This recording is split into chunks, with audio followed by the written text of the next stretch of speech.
We're about 3.5 weeks away from the NFL draft. I just want to tell you what I think the Seahawks are going to do with the number 16 pick. I think the first things first, is Troy Fautanu or Talies Fuaga available when they're on the clock? If they are, I think they will stick and pick them. I think they're the perfect players for the Seahawks. I think that they would just run to the podium for both of those, not worry about trading down. I think they are perfect matches in terms of the attitude and the aggression that they want to play with up front and the athleticism. So I think if Fuaga or Fautanu, who are the best two offensive linemen in the draft for me, are there at 16, I think the Seahawks will stick and pick and they will take either of those players. I think they will both be gone. I don't see both of them getting past New Orleans. I think if either of them's there for the Colts, they might take them as well. I do not see Fautanu or Fuaga making it to 16. And if that is the reality, the Seahawks have got a decision to make. What are the kind of offers are you getting to trade down? Are you being offered a second-round pick? Or is it only a third-round pick that you're being offered to move down into the 20s, let's say? And I think there are a number of teams that could look to move up. You know, the Eagles could look to move up from 22. They desperately need a cornerback, a really good cornerback. Both of them might be there, the top corners at 16. Maybe one of them's gone at 15. Maybe one of them's gone at 13. But if they're both there, the Eagles might need to trade up. They're in win-now mode, so they might be prepared to be quite aggressive. They've got multiple picks to use as well. Could the Cowboys be aggressive to go and get an offensive tackle? Could the Chiefs be really aggressive to move up either for a tackle or for Brian Thomas, the receiver, given what's happened with Rashee Rice? You know, and they're another team that can afford to be very aggressive. You know, there are other teams where the Bills look to move up. There are definitely teams. Green Bay have got 2 second-round picks. They need a left tackle. They need a cornerback. Could they move up from 25 to number 16 and maybe give you one of those 2 second-round picks? If those kind of offers are on there, you have to consider them if Fuaga and Fautanu are gone. And you have to weigh up who is the kind of player you're going to get at 25, for example, versus J.C. Latham, Amarius Mims, or a Tyler Guyan. You know, which is the better offer? Or should I say, what's better to take one of those players at 16 or to move down and get potentially a second-round pick? That's the decision they'll have to weigh up. But if the offer's not good enough, they're not going to have much chance and they're just going to have to stick and pick. And it's not just the tackles in that situation. Do you then turn to, you know, a Byron Murphy, one of the edge rushers, Chop Robinson, who I really, really like? Do you just go in that direction instead and just move the offensive line to later on? Or if you trade down, what happens then? Well, it could bring someone like Graham Barton into play. He's a really, really good player. Is he going to get past the Dolphins and the Steelers at 2021? I don't know. But if he did, he could be a really good option for you. And if you move into the 20s, maybe you bring, because a lot of the offensive, Graham Barton's gone. You know, Jackson Powers Johnson, I guess, is an option as well. But I'm not particularly keen on him as a first-round pick. You know, maybe you do just pivot to a different position at that point as well. But that's really how I think it is. I think the key to everything is what happens with Fautanu and Fuaga. And if they're not there, it opens up different positions, trade down possibilities, and that's what the Seahawks will do. I wouldn't be surprised at all if the Seahawks go O-line with their first 2 picks. It's not a coincidence, in my opinion, that the Seahawks have pretty much filled positions everywhere across the roster, apart from the offensive line, when the best offensive line draft in years is here. You know, it's a case of they want to go best player available, but guess what? Best player available in this draft, which is so good for offensive line, is likely to be an offensive lineman. So I think that's deliberate.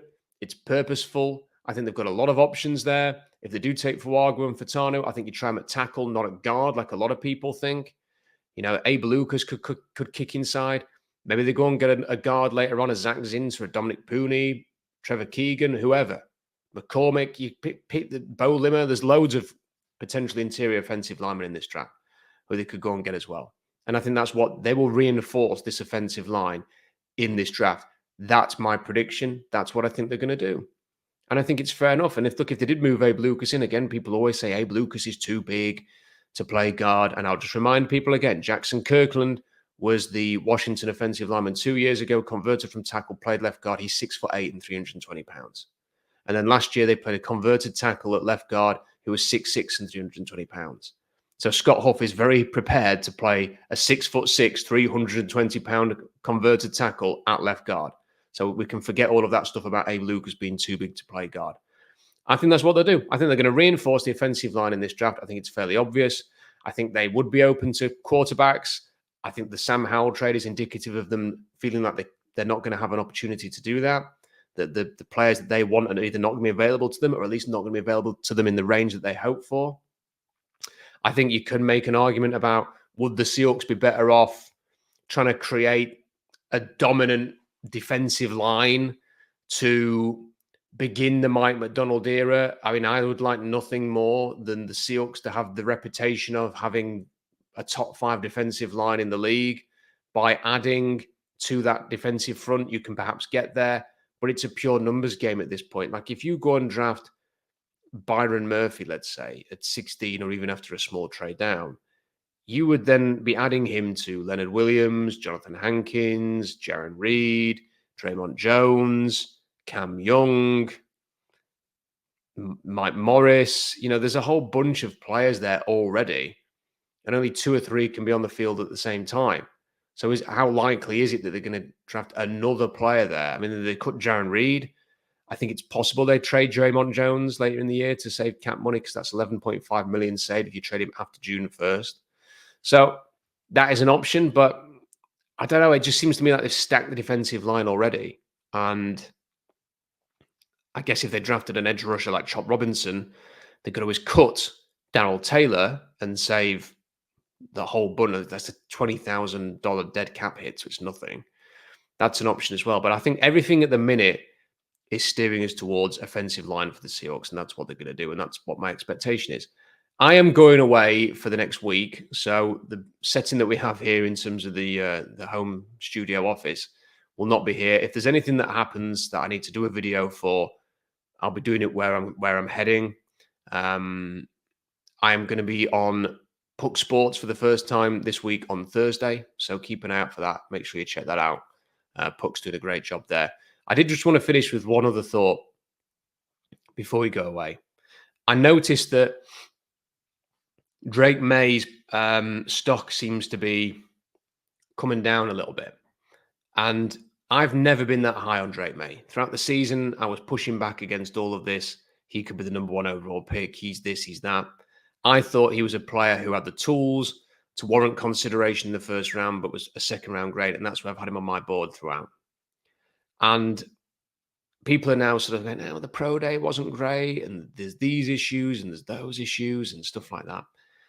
None of this surprises me. We've been on this since last summer, quite frankly. I've never believed the hype. He has the tools. He has some things that are intriguing, but I don't think his tools are that good that, you feel like he's just too talented not to succeed. I don't think that at all. I think there are a lot of concerning things. I do see some Trey Lance in there. And he worries me a little bit. And it just made me think, how is this going to play out? I think the Washington Commanders are going to go Jaden Daniels 2nd overall. I think New England are going to be quite keen to trade down. Unless they believe in J.J. McCarthy, I'm not as sold that they're going to take Drake May. Elliot Wolf is from the Ron Wolf tree, obviously, because it's his son. And Ron Wolf was a big trenches guy. And I just wonder whether the Patriots will usurp the Cardinals, will trade down with the intention of taking an offensive lineman, and will build it that way in New England. I do wonder if that's what they're going to do instead. And then it's the Vikings moving up, potentially for Drake May, because their coaching staff have a connection with Drake May, but they're also analytically driven, which would suggest J.J. McCarthy, and thus a lot of the talk about McCarthy potentially going 2nd or 3rd overall. He could get ahead of Drake May. And then it's where does May go? Does he go to the New York Giants at 6? Do the Broncos trade up to number 4? Do the Raiders trade up to number 4? Do the Seahawks even trade up? Because I could see May appealing to someone like John Schneider, not to start straight away, but his tools potentially appealing to John Schneider. I don't think it's very likely, though, that they could get up as high as, let's say, number 4, dealing with an NFC West rival as well. But I do find it interesting that May is the one who is now, people are talking about him in a more measured way. It's taken a long time, but I've never felt that he was, when people were saying he could go ahead of Caleb Williams, I've said that was nonsense from day one. Lance Zierlein's been saying for weeks that he could be the player that falls a little bit here, perhaps to the middle of the 1st. Just something to keep an eye on. Just something to keep an eye on. I have Michael Penix Jr. ahead of Drake Maye on my board. I would not be surprised if Michael Penix Jr. was drafted ahead of Drake Maye. There's a lot of work that Maye needs, a lot of work with his footwork, his decision making, his accuracy. It's just not good. It's not good. And there are great things to him as well. There are positives as well to go with the cons. I'm just saying, keep that in mind as we go through this process. Right, I'm off on vacation for a week. The blog will still be active. I'll still be writing. SeahawksDraftBlog.com. Check that out. If there's any videos that need doing, I will do them as well. But for now, make sure you subscribe, like the video. I'll see you next time.